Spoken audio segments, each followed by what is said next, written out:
Hello everyone, how are you? Today's breaking news. My favorite Sara Pascoe joke is her imaginary riposte to people asking if she's going to have kids. They mean well, these prying parents, they just don't want her to miss out on a life-enhancing experience. The thing is, the comedian has had some life-enhancing experiences of her own. But I have never ever said to anybody, "Oh, have you been on QI?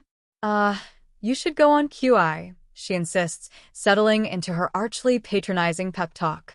No, I didn't think I wanted to be on QI until I was on QI, and then it was like I looked back, and my entire life had been leading up to me being on QI.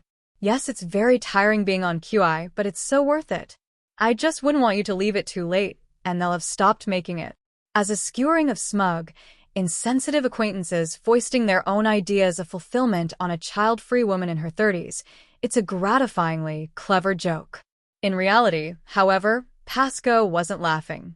During the period she was doing that routine on stage, she was actually quite sad about not being able to have children, she says over coffee in a North London cafe near her home. She'd long suspected she had fertility issues after unsuccessfully trying for a baby with an ex-boyfriend. So, I wanted to preempt the audience feeling sad for me. I didn't want to admit the vulnerability of, "It looks like I'm not going to have children." Or even, after I got married to Steen Raskopoulos, who is also a comedian, "My husband wants children, and I don't think we're going to be able to have them," because that felt so raw. Instead, I was like, "Ugh, children, stupid bastards." Things couldn't be more different now.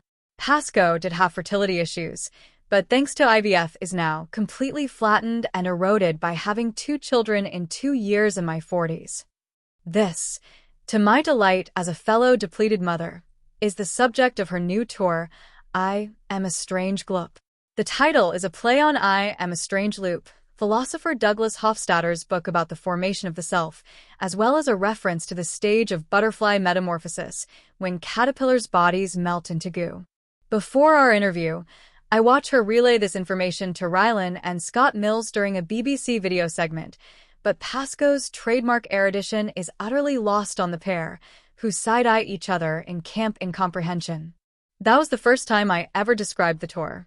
I remember thinking, well, don't say all that again, she laughs. Obviously I adore him, but Rylan's little face was like, what babe? Pascoe's fans will understand. Over the past decade, the 43-year-old has achieved household name status by delivering bracingly confessional comedy with a scholarly twist, extrapolating brilliant observations about humanity from her reading on biology, sociology, and anthropology. She's also the author of 2 heavily researched nonfiction books, Animal and Sex, Power, Money.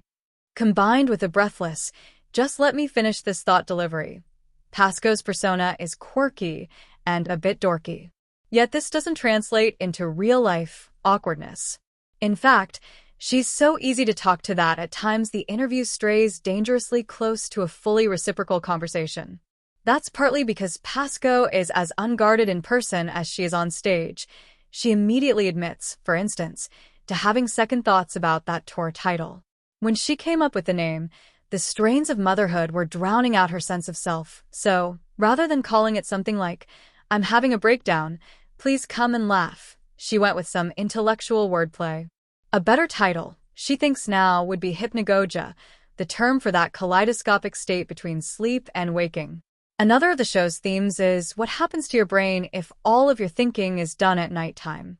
I find that memories that come up at night are really different, and things are very emotionally raw. I'm doing stand-up about stuff like Paula Radcliffe doing a poo in the marathon because I suddenly started thinking about it all the time at night. I'm still processing it 19 years later. There is a reason Pascoe is doing so much nocturnal musing. Well, 2.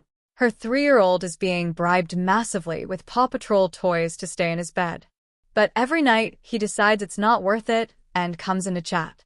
Her 18-month-old sleep is touch and go due to turbo teething, where his teeth come through in clusters. He also wakes up at 3 in the morning demanding a bottle. I feel slightly guilty about rubbernecking at Pascoe's sleep deprivation, which is significantly worse than my own. But then that is precisely the appeal of comedy about parenthood. It acts as a form of consolation for those with children and, Pascoe believes, those without.